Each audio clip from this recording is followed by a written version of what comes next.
Hello guys, tuturo ko nga pala kung paano mag full wave ng Mio. Kaya kung lagi nadidiskarga ang motor mo, tamang tama ang video na to para sa'yo. Kaya tapusin mo hanggang dulo. Kung mapapansin nyo, merong 4 wires at saka bagong regulator. Pagdikitin nyo lang yung dalawang kulay yellow, yan yung magsusupply sa stator.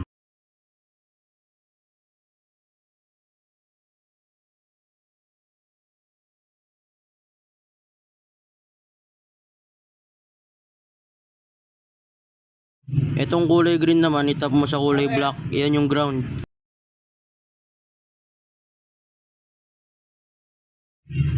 Itong kulay red, ipagsama mo, yan yung supply sa battery, yan yung positive.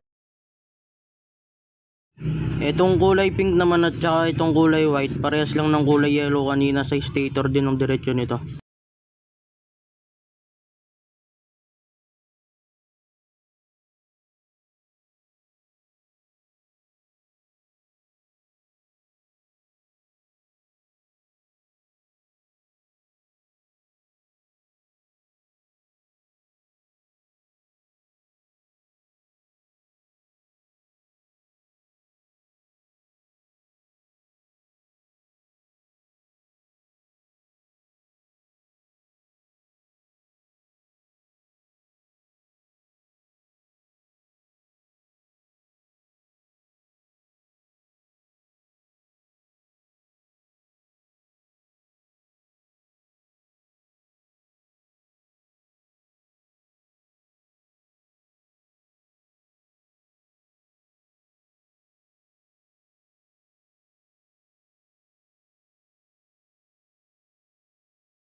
Itong kulay black naman at saka itong kulay brown, ito yung accessories wire.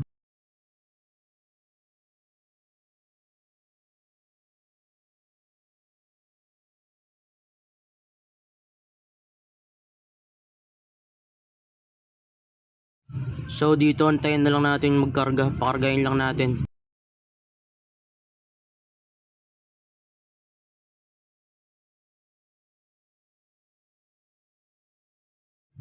So ito okay na, tignan nyo na lang na maayos para hindi kayo malito.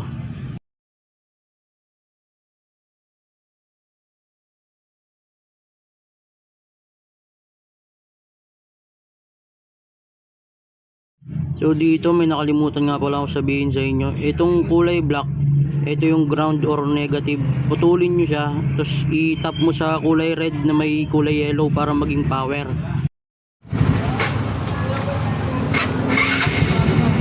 Ayan paro, one click na lang.